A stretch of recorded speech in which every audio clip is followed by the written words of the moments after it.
Salam hörmətli izləyicilər, sizlə Aqil Rəhimovdur.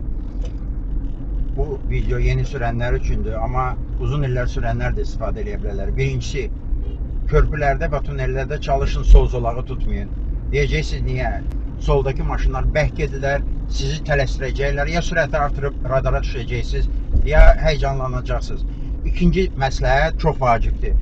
Fikir verin, mən elə bil ki, ağ xəttə yaxın sürürəm avtomobili. Ağ xəttə yaxın sürürəm.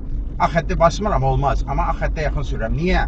Sağda təhlükəsizlik pəncərəsi saxlayıram. Çıxsalar, bax, belə bir manevr eləyib, deməli, təhlükədən qaçıram. Bir də göstərirəm. Bax, belə gedirik. Soldan bizi sıxırlarsa, sağa meyillənirik və təhlükədən qaçırıq. Diqqətinizə görə çox sağ olun.